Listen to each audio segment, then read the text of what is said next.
Halo Sobat Kompor, podcast kami kali ini mewawancarai perempuan di dunia IT. Kami menggali latar belakang, mengapa mereka memilih dunia IT, suka duka, dan apa saja pengalaman unik mereka selama di dunia IT. Sobat Kompor, silakan menyaksikan. Halo, namaku Heidia. Aku sekarang sebagai account manager di salah satu perusahaan data center namanya HDC. Nama aku Firda, aku berasal dari PT Datacom Padmajaya yang bergerak di bidang fiber optik dan juga NAP. Hai, aku Itania, biasa dipanggil Nia, bergerak di bidang Submarine Telco Connectivity, nama perusahaan adalah CX Indonesia. Arsitektur, sekolah arsitektur, terus sempat bekerja juga di firma architecture Indonesia. Terus abis itu aku baru mulai merambah ke dunia ISP dan sekarang di data center. Kalau aku background pendidikannya dari Teknik Kimia Industri ITS, vokasi D4. Aku pertama kali kerja di tahun 2022 di PT Superior Prima Sukses Bataringan. Lalu aku di bulan November 2023 baru masuk di Datacom Padmajaya yang bener-bener nggak tahu sama sekali nih bidang apa nih IT fiber optik gitu. Lebih menarik lagi karena sebenarnya kuliah di sastra Inggris.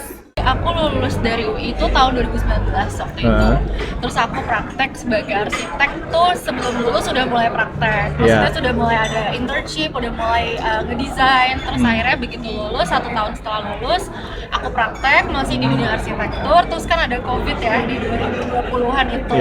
Terus pas COVID itu aku mulai mikir industri apa ya yang rapidly growing gitu loh, yang bener-bener almost bankruptcy gitu kan, banyak yang tutup, layoff di mana-mana. Ada nggak ya industri yang tetap growing? Berarti kan artinya industri itu kuat banget ya, dia bisa melawan yang lain yang pada udah mau tutup. Berarti industri ini ada something yang akan grow ke depannya. Pada saat itu aku menemukan tuh ada tiga industri. Pertama itu adalah dari healthcare, terus yang kedua itu dari supply chain atau operations yang untuk logistik, karena kan banyak orang kirim paket segala macam. Terus yang ketiga tuh adalah internet.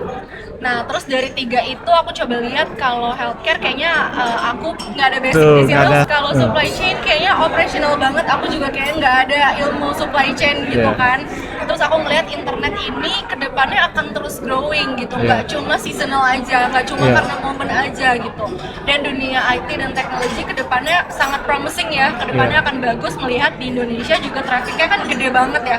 Eyeballs kita banyak banget. Akhirnya aku coba cari tahu, mulailah apply dan keterima di salah satu perusahaan ISP di Indonesia, salah satu yang terbesar juga sih di Indonesia. Ada di situ. Ini unik ya, berarti memilih dunia IT itu secara sadar ya.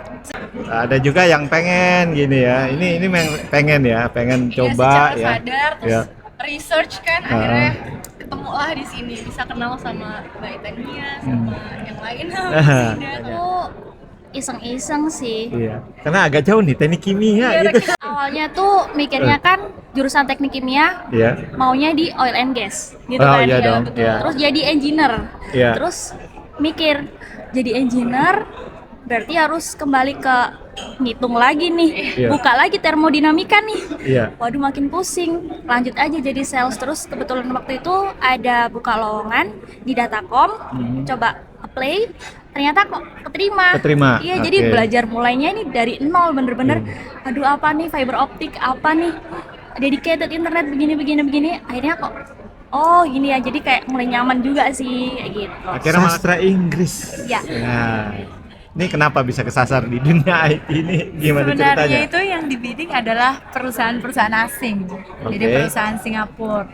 Cuma basic orang tua menekan kita untuk pilih dong yang BUMN. Oh gitu. Kemudian di 2015 kita buka portal BUMN, ada nih grupnya PGN yang ada di Singapura. Gas ya? Ya, namanya PGS International yang kebetulan lagi buka lowongan.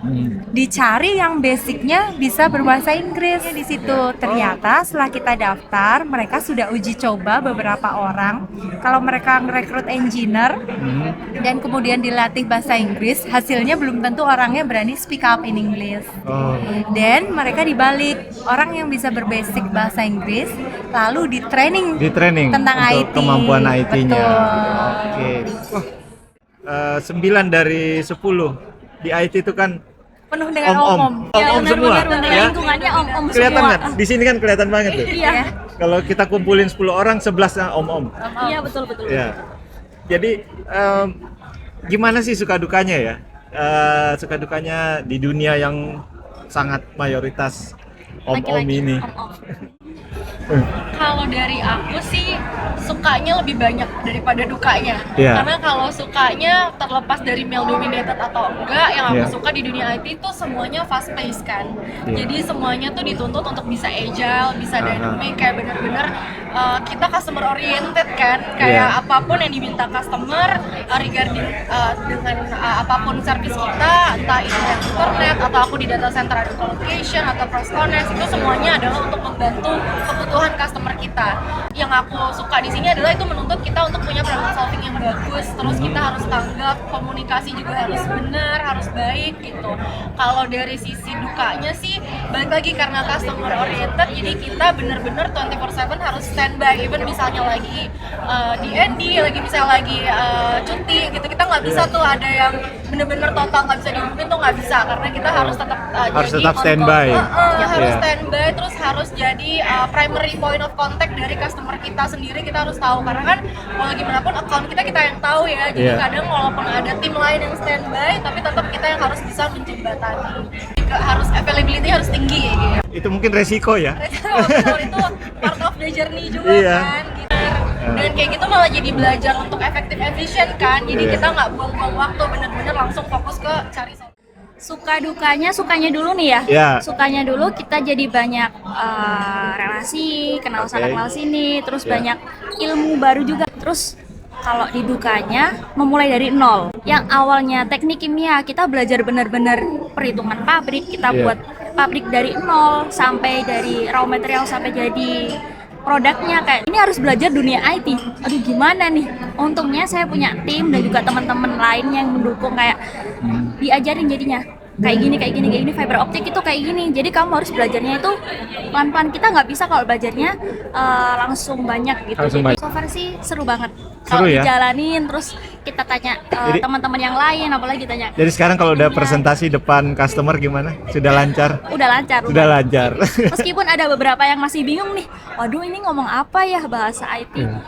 Tetap tanya kita ke tim gitu, minta Iya. bantuan. Tetap kita jawabnya, kalau misal customer bilang tanya, kita jangan jawab, waduh nggak tahu. Nanti kita pasti minta bantuan. Oke, saya coba tanyakan ke kepada tim gitu. ya. Kalau Ya. saya sih gitu. Lebih banyak sukanya Lebih sih, banyak Om. sukanya, alhamdulillah kalau banyak sukanya. Karena kita jadinya kan jalan-jalan dibayarin kantor. Oh ya, Networking betul luas, sekali. Kayak event-event sekarang ya. kita datang Iya. betul.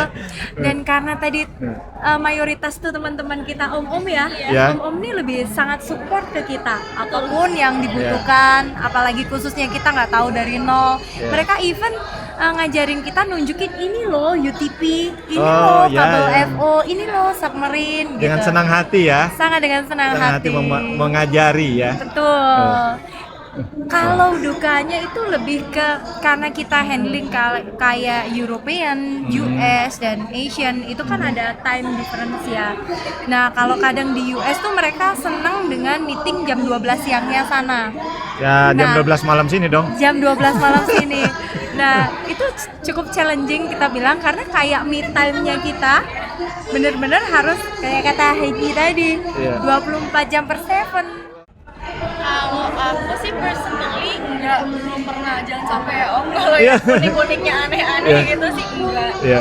Cuma yang paling unik tuh lebih ke misalnya tadinya jadi customerku dari di perusahaan sebelumnya. Iya. Terus pas aku resign, ternyata dia resign juga, terus kita ketemu di perusahaan baru barengan Oh. gitu. Jadi itu ada kan, jadi kayak kita ternyata sama-sama resign dan kita nggak tahu. Terus pas kita udah masuk di company yang baru, kita ketemu di sini. Nah, di industri internet terutama ya di ISP itu memang sebenarnya orangnya dia lagi kan ya. Jadi networkingnya tuh kuat banget sih. Salah satu privilege di dunia ISP di Indonesia, community-nya tuh sangat kuat. Sangat Jadi kuat, memang betul. bener kata tadi Mbak Firda dan Mbak Ita nih ya, kita tuh pasti diajarin. Bahkan nggak hanya dari satu perusahaan yang sama, kita bisa nanya ke ini tuh gimana sih ke teman-teman ISP di perusahaan-perusahaan lain.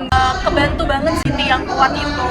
Ada satu customer aku, dia sukanya ngajaknya makan mulu gitu sih. Itu paling ini kayak ini orang keluarnya ngajak makan mulu gitu. Jadi seminggu bisa 3-4 kali kayak gitu. Dia ngajakin makan, ada hal yang baru langsung dikirim di TikTok. Ada makanan baru di TikTok langsung di-share. Dia suka banget gitu. Ngajakin makan gitu ya. Dikit-dikit kita makan sini yuk, makan situ yuk, ya kan? Bener. Iya bener, harusnya diet jadinya kagak diet gitu.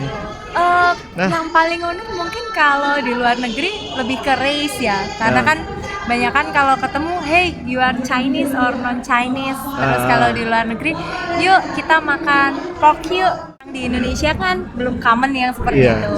Iya. Biasanya kita Tiba-tiba nggak bisa bahasa Inggris gitu, tapi harus komunikasi. ada dan banyak. Kalau sekarang kan dunia perkembangan IT, ISP sama data center tuh sekarang majority dari China. Dan banyak kan orang China mainland tuh hanya bisanya Mandarin. Iya betul. Nah biasanya di salah satu tim yang kita punya itu ada teman yang bisa Mandarin. Itu kita ajak untuk join. Aku sih alhamdulillahnya selalu dapat bos itu yang leadership style-nya tuh cocok sama aku. Oh gitu. Jadi cara kerjanya mirip-mirip lah ya sama aku. Mungkin itu juga kenapa selama ini kita tuh di satu tim biasanya memang udah ada perannya masing-masing kan. Maksudnya ada yang bagian apa untuk handle customer seperti apa, ada yang bagian apa kayak misalnya tadi ada yang melengkapi yang bisa bahasa Chinese itu nge-handle customer Chinese gitu. Terus kalau balik ke pertanyaannya tadi, selama ini aku selalu dapat bos itu yang memang dia sangat fleksibel. Jadi dia selain fleksibel dia bisa dekat sama timnya, jadi dia bisa tahu mana nih timnya yang loadnya lagi banyak, mana nih yang lagi sedikit loadnya, jadi dia tahu mana yang harus dibantu untuk lebih dibantu, mana yang bisa dilepas sendiri. Jadi bos aku tuh selalu bukan yang micromanage juga, jadi bener-bener once mereka udah percaya sama kita, sudah tahu nih timnya bekerjanya seperti apa, itu bener-bener dilepas. Tapi whenever I need him dia selalu ada.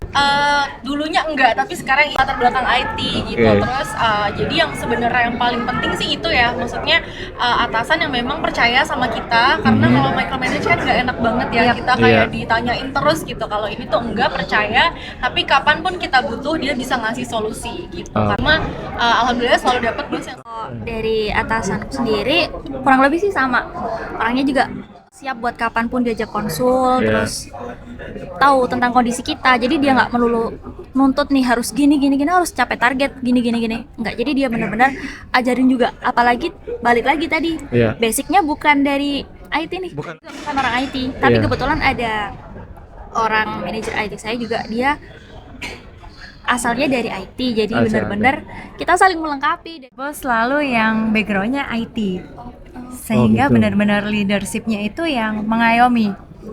Jadi bisa memberikan kepercayaan ke kita, diberi ruang yang seluas-luasnya untuk kita berkembang, tidak dibatasin. Dan ada pelajaran yang bermakna dari setiap leader yang ada itu, di mana integritas itu selalu berimbang dengan yang namanya humanity. Contoh, ketika kita sakit, orang tua sakit atau keluarga sakit ataupun ada yang meninggal, itu biasanya kita langsung dipersilakan untuk pulang dan disediakan teman untuk backup. Kalau aku kerja di perusahaan namanya HDC. Saat ini kita sudah punya 2 gedung data center. Yang pertama itu H1, itu untuk capacity-nya 6 MW, dan alhamdulillahnya 1,5 tahun setelah operate itu fully contracted. Akhirnya kita bikin lagi H2, itu kurang lebih 4 kali lebih besar dari H1 dari segi capacity maupun dari sisi space atau luas area gitu ya. Itu kita totalnya 23 MW. Ya itu 4 kali lebih besar sebelumnya, karena memang customer kita banyak yang butuh expand, jadi kita menyediakan lagi untuk expand untuk customer kita. Kalau Edge sendiri itu kita anak perusahaan dari Indonet Data Kompat Majaya, jadi kita itu jualannya fiber optik, tapi kita fiber optiknya masih di area Surabaya Raya, tapi juga ada di Gresik dan juga di Bali. Gresik kita juga ada baru mau di depannya JP, kawasan industri Citraland. Tapi kita juga punya NAP.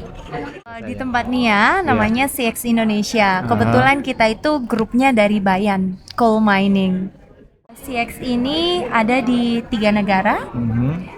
Di Batam, Indonesia, kemudian kita ada di Singapura, dan juga ada di Malaysia. apa yang kita lakukan adalah connecting across the country. Jadi kita provide connectivity dari Batam ke Singapura, ke Malaysia. Produknya benar-benar kalau tadi ada internet, kalau tadi ada data center. Nah, kita pure connectivity menggunakan fiber optik, itu bisa IRU untuk kabel fiber optiknya, atau nanti WDM layer 1 atau layer 2 dalam bentuk kapasitas 10 GB atau 100 GB. Jadi biasanya kita kerjasamanya, kita koneksi dari satu negara ke negara lain, dari satu data center ke data center yang lain. Betul. Nih Sobat Kompor nih, lihat nih, tante-tante kita ngomong istilah teknis itu gampang aja. Ya. Beneran orang IT, ya, udah bukan orang sastra Inggris lagi ya. Udah sangat fasih pengucapannya. Oke, tante-tante kita yang baik. Ini semua udah ya. Sudah dan kita waktunya sudah cukup panjang juga ini. Sudah mau 30 menit. Tapi saya seneng banget nih loh. Ini perempuan-perempuan yang hebat ya, tante-tante yang hebat ya. Jadi bukan background IT, kemudian masuk di dunia IT, kemudian bisa adaptasi ya, dan akhirnya ya mudah-mudahan beneran nih ya berprestasi ya. Oke Sobat Kompor yang baik, demikian interview kita dengan 3 tante-tante kita yang cantik. Bukan cuma cantik aja nih, pinter ya. Lebih penting itu sebenarnya. Ya, dari dunia IT yang isinya semua om-om ya. Tante-tante kita ini bisa muncul ya. Demikian interview kita hari ini. Saya Irwin, Saya Nia, Saya Firda. Saya Heidi. sampai jumpa lagi. bye.